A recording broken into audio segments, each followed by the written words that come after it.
വളപട്ടണത്ത് അരി വ്യാപാരി കോറൽ വീട്ടിൽ കെ അഷ്റഫിന്റെ വീട്ടിൽ കഴിഞ്ഞ മാസം 20-നായിരുന്നു മോഷണം നടന്നത്.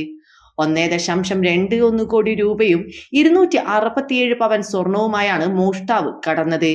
മോഷ്ടാവ് മറ്റാരുമായിരുന്നില്ല, അയൽവാസിയായ ലിജേഷ് ആയിരുന്നു. പണവും സ്വർണവും സൂക്ഷിച്ച ലോക്കർ തുറക്കാൻ ലിജേഷിനൊരു പടിയുമുണ്ടായിരുന്നില്ല. വെൽഡിംഗ് തൊഴിലാളിയായിരുന്നു ലിജേഷ്. ലോക്കറിനെ കുറിച്ച് കൃത്യമായി ധാരണയുള്ള ആൾക്ക് മാത്രമേ ഒരു കേടുപാടും വരാതെ ലോക്കർ തുറക്കാൻ കഴിയൂ. ആദ്യം ഒരു താക്കോൽ ഉപയോഗിച്ചും രണ്ടാമത് മറ്റൊരു താക്കോലും ലിവറും ഒരേ സമയം പ്രവർത്തിപ്പിച്ചുമാണ് ലോക്കർ തുറക്കുക. ഇതേ രീതിയിൽ തന്നെയായിരുന്നു ലോക്കർ തുറന്നത്.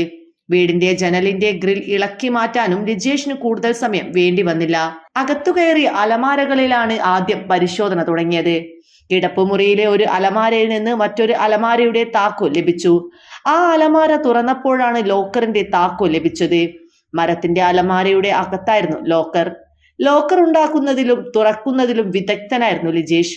അതുകൊണ്ട് തന്നെ 15 കൊല്ലം പഴക്കമുള്ള ലോക്കർ വളരെ വേഗം പ്രതിക്ക് തുറക്കാൻ കഴിഞ്ഞു. ലോക്കറിൽ നിന്ന് സ്വർണവും പണവും അവിടെ നിന്നെടുത്ത 2 ചാക്കിലാക്കിയാണ് വീട്ടിലേക്ക് കൊണ്ടുപോയത്. നവംബർ 20-ന് രാത്രി 8 മണിക്കും 8:45-നും ഇടയിലായിരുന്നു മോഷണം. CCTV-യിൽ പാന്റ് ധരിച്ച ആളെയായിരുന്നു കണ്ടത്.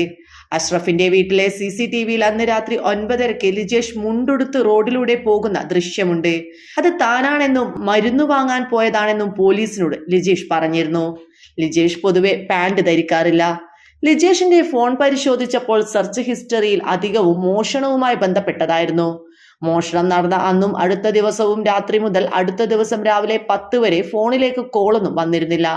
ട്രാവൽ ഹിസ്റ്ററി കൃത്യമായി കാണിക്കുന്നുണ്ടായിരുന്നു. മോഷണ ദിവസം ധരിച്ച വസ്ത്രം അന്ന് രാത്രി തന്നെ വീടിന്റെ മുകൾ നിലയിൽ കൊണ്ടുപോയി കത്തിച്ചതായി ലിജേഷ് പോലീസിനോട് പറഞ്ഞു. 7 CCTV ക്യാമറകളാണ് ഉണ്ടായിരുന്നത്.